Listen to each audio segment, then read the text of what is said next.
Hello everyone. तो इस part के स्टार्ट में सीरी आकर आलिस पर ये इल्ज़ाम लगाती है कि वो फानीन को सिड्यूस करने की कोशिश कर रही है और उनकी कैट फाइट को आकर फानीन बीच बचाव कराता है। और ये मामला इस तरह से ख़त्म होता है जब आलिस कहती है कि मैं यहाँ पर स्टे नहीं करूँगी बल्कि स्कूल टाइमिंग्स की तरह से ही रोज़ आया करूँगी पीठ को पढ़ाने के लिए।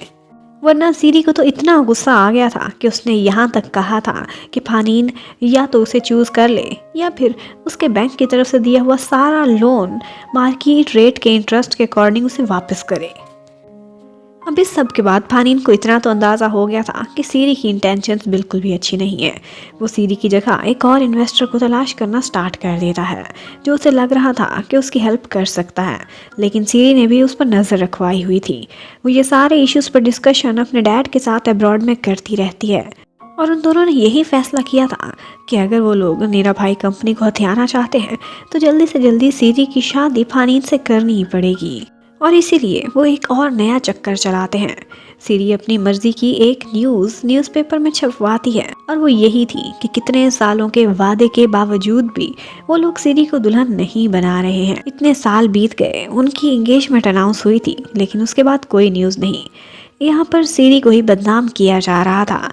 ये बात जब उसके डैड देखते हैं तो जानबूझकर फानीन के डैड को ब्लैकमेल करने लगते हैं कि अब बात मेरी बेटी की इज्जत पर आ गई है, इसलिए जल्दी से जल्दी इन दोनों की वेडिंग कराओ। अब फानीन के डैड भी मजबूर हो गए थे। वो ब्लैकमेल होकर फानीन को फ़ोन करते हैं, लेकिन फानीन इन दी एंड उनसे यही कहता है कि शादी का तो सवाल भी पैदा नहीं होता, लेकिन मैं इंगेजमेंट ज़रूर कर सकता हूँ, क्योंकि उसे लगता था तब तक वो कोई और सोल्यूशन निकाल लेगा। अब वो जाकर सीरी से बात करता है, लेकिन सीरी को गुस्सा आ जाता है कि वो क्यों दोबारा से टाइम मांग रहा है। वो दोनों बहुत अरसे से एक दूसरे को जानते थे, लेकिन ये शादी की साइड पर आता ही नहीं था। इन दी एंड सीरी यही कहती है, ठीक है एंगेजमेंट सही, लेकिन तब तक मैं तुम्हारे घर में रहूंगी जब तक तुम मुझसे शादी नहीं कर लेते। अब सीरी जाकर यही न्यूज़ आलिस को सुनाती है कि मैं यहाँ पर ठहरने के लिए आई हूँ और हम दोनों की इंगेजमेंट होने वाली है। वो उसे बहुत बुरा भला भी कहती है, इसके साथ निकल जाने को भी कह देती है। ये सारा कुछ पीठ सुन लेता है और वो आकर सीरी से लड़ना स्टार्ट कर देता है, क्योंकि वो टीचर पाटचा की इंसल्ट कभी भी बर्दाश्त नहीं कर सकता था। अब थोड़ी देर बाद सीरी का बुरा हाल हुआ था। फानीन थोड़ा तो शर्मिंदा था, लेकिन उसने बीच बचाव करा दिया था। इस इशू को ख़त्म करने के बाद वो अकेले में आलिस को इतना ही कहता है कि ये मेरी मजबूरी है, लेकिन मैं तुम्हें सच बता रहा हूँ, इससे मेरा शादी का कोई इरादा नहीं। इंगेजमेंट में मजबूरी की हालत में करने वाला हूँ। इससे पहले कि आलिस कोई जवाब देती, वो लोग ऊपर जाते हैं, क्योंकि पीठ परेशान था और बार बार यही पूछ रहा था कि सीरी यहाँ क्यों रहने के लिए आई है। उसे वो बिल्कुल भी अच्छी नहीं लगती थी। वो जब उसे समझा रहे होते हैं तो उनकी बातें बाहर खड़ी सीरी भी सुन लेती है और सीरी जाकर उसका सारा गुस्सा निकालती है पाटचा की पेंटिंग्स पर। आज इसका बहुत सारा आर्ट वर्क उनकी लाइब्रेरी में पड़ा हुआ था। वो जाती है और वही सारा कुछ बर्बाद करना स्टार्ट कर देती है। उसका इतना सामान ख़राब करती है और इन दी एंड यही कहती है कि अच्छा है फिर ये यहाँ से निकल जाए, दफ़ा हो जाए। अब आलिस ने अपना सारा गुस्सा फानीन पर निकालना था। वो मूड ख़राब कर लेती है और इन दी एंड जब वो लोग उसे घर छोड़ने जा रहे होते हैं तो यहाँ तक होता है कि पीठ इतना परेशान था, उसे तो लगा था कि टीचर की कहीं तबीयत ही ना ख़राब हो। वो खामोश बहुत थी, लेकिन आलिस फानीन को खुद को टच भी नहीं करने दे रही थी। फानीन ऐसे ही खुद को गिल्टी फील करता रहता है और उसके नखरे उठाने के लिए उसके पीछे पीछे जाता है, लिन को पीठ के पास छोड़कर अकेले में बात करने के लिए। वो उसे ये सारा कुछ एक्सप्लेन करने लगता है। सीरी की तरफ से वो बहुत शर्मिंदा था, लेकिन आलिस साफ लग रहा था कि बहुत जेलस हो रही है उन दोनों की होने वाली इंगेजमेंट की तरफ से, और ये बात फानीन ने भी फील की थी।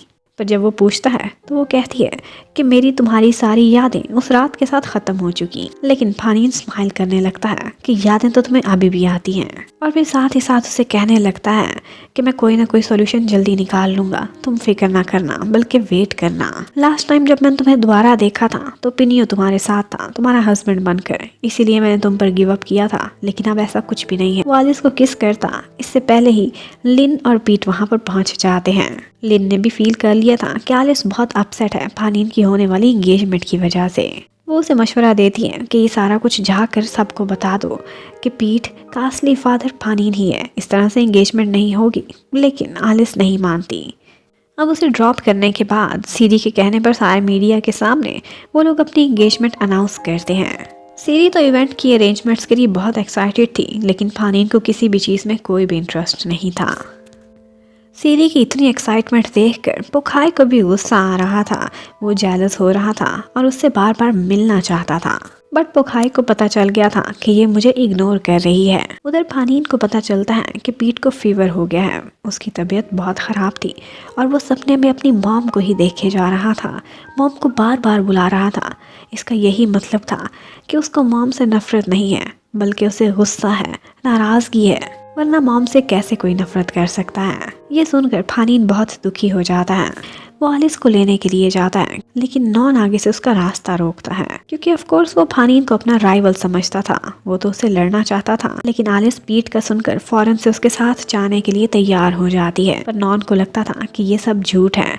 वो सिर्फ एक बहाने से आलिस को अपने साथ ले जा रहा है। फानीन उसे चिढ़ाने के लिए कहता है कि तुम इंतजार करते रह जाओगे, मैं तो आलिस को ले चला। उधर सीरी पोखाई को एक सुनसान जगह पर अपने साथ ले जाती है, और जब वो उसके करीब आने की कोशिश करता है तो उसे अपने गुंडों से बहुत पिटवाती है और कहती है कि अगर तुमने आइंदा फिर से कोई चालाकी करने की कोशिश की तो मैं तुम्हें यहीं पर ही मरवा के कहीं फेंकवा दूंगी, पता भी नहीं चलेगा तुम्हारी लाश कहाँ है। लेकिन पोखाई भी बहुत चालाक था। वो फौरन से उसकी वीकनेस पकड़ता है और कहता है कि अगर तुमने मुझे इस तरह से राह चलते मरवा दिया तो नीरा भाई को अपने हाथ में करने के लिए तुम्हारी हेल्प कौन करने वाला है मेरे अलावा। उधर घर में दिखाते हैं कि डॉक्टर पीट को चेकअप करने के बाद यही सजेस्ट करता है कि उसे हॉस्पिटल से नफरत है, कोशिश करें कि जिनको वो पसंद करता है उनके साथ ही वो घर पर रहे तो बेटर रहेगा। एक्चुअली वही डॉक्टर था जिसने थाईलैंड में ही पीट के जन्म के टाइम पर उसका ट्रीटमेंट किया था, और वो आलिस को पहचान भी चुका था। उसे उनके नाटक का तो पता चल गया था कि ये नाम बदल के फिर रही है, लेकिन वो फानीन को यही मशवरा देता है कि देखो पीट को उसकी मॉम की ज़रूरत है। वो अपने माँ बाप के बगैर बड़ा हुआ है, उनकी कमी उसको हमेशा महसूस होती है, इसलिए बेहतर है कि उसकी मॉम उसके करीब ही रहे और उसकी मॉम बनकर रहे तो उसको साइकोलॉजिकली बहुत अच्छा असर होगा। अब फानीन आकर यहाँ पर उसे कहता है कि तुम पीट की मॉम हो और मैं तुम्हें ये अधिकार दिलाऊंगा ये नाम भी दोबारा से। थोड़ी देर बाद सीरी ऊपर से आती है और उन दोनों को पीट के पास अकेले बैठ देखकर वो बहुत जेलस हो जाती है और चाहती थी कि आलिस अब यहाँ से चली जाए, लेकिन फानीन कहता है ठीक है वो चली जाएगी, लेकिन फिर तुम्हें सारी रात यहाँ बैठकर पीट का ख्याल रखना होगा। अब सीरी को तो बहुत गुस्सा आ गया था। वो क्या करती है कि फ़ौरन से जाती है, फानीन के डैड को कॉल करके बातें लगाने लग जाती है कि एक टीचर पार्चा है जिसके साथ दिन दहाड़े आपका बेटा चक्कर चलाता फिर रहा है मेरी नज़रों के सामने ही। और इस तरह की बातें करके वो फानीन के डैड को बहुत गुस्सा दिला देती है। पीट अब सो गया था, उसकी तबीयत भी थोड़ी बेहतर हो गई थी, तो वो दोनों इकट्ठे बाहर खाना खाने के लिए जाते हैं, क्योंकि उन दोनों ने ही परेशानी में सारा दिन कुछ भी नहीं खाया था। यहाँ पर फानीन के फेस पर थोड़ा सा खाना लग जाता है, जो कि आलिस उसके करीब आकर वाइप करती है। और उसके बाद जब वो लोग वहाँ से वापस जा रहे होते हैं तो फानीन को पुरानी यादें आने लगती हैं। जैसे एक दफ़ा बीच पर उसका हाथ पकड़ना चाहता था, आज फिर वही करना चाहता था, लेकिन उसकी हिम्मत नहीं हो पाती। पर वो इतना ज़रूर कहता है कि मैं हर कोशिश करूँगा, मैं वादा करता हूँ ये वेडिंग नहीं होगी। लेकिन आलिस कहती है कि इस सब से मेरा कोई ताल्लुक़ नहीं, तुम जिससे मर्जी जाकर शादी करो। लेकिन फानीन पर कोई असर नहीं था। वो कहता है कि बस इतना वादा करो कि तुम मेरा इंतज़ार करोगी। उसे जाते जाते रोक कर ये भी बोलता है कि मैं दोबारा से तुम्हें खोना नहीं चाहता, मैं सच बता रहा हूँ, मैं सीरी से प्यार नहीं करता, मैं उसी से शादी करूँगा जिससे मैंने सच्चा प्यार किया था। और अब लगता है कि जैसे उनका बॉन्ड फाइनली बन ही चुका है। और दूसरी तरफ घर पर हमें दिखाते हैं कि पोखाए उल्टा अब सीरी को ही तंग करने लग गया था। चोरी छुपे उसके कमरे में घुसता है और कहता है तुमने मुझे मरवाने की कोशिश की थी, मुझे धमकियाँ दी थी, तो आज ये भी सुन लो, मेरी तो कोई वैल्यू नहीं, लेकिन अगर तुम्हारी खबर आउट हो गई कि तुम्हारा पहले से ही मेरे साथ चक्कर चल रहा है तो तुम्हारी कोई इज्जत नहीं बचेगी। और इसी बात से ब्लैकमेल करते हुए उसका यूज़ करने लगता है। लेकिन उन दोनों की किस्मत ख़राब थी। यहाँ पर आलिस उन दोनों को देख लेती है। जिस वक़्त पोखाए सीरी के कमरे से बाहर निकलता है तो उसे अंदाज़ा हो जाता है उनकी बातों से कि इनका अफेयर चल रहा है। अब क्या आलिस अपना मुंह खोलेगी, किसी को कुछ बताएगी, ये देखने के लिए stay connected. Thank you for watching, bye bye.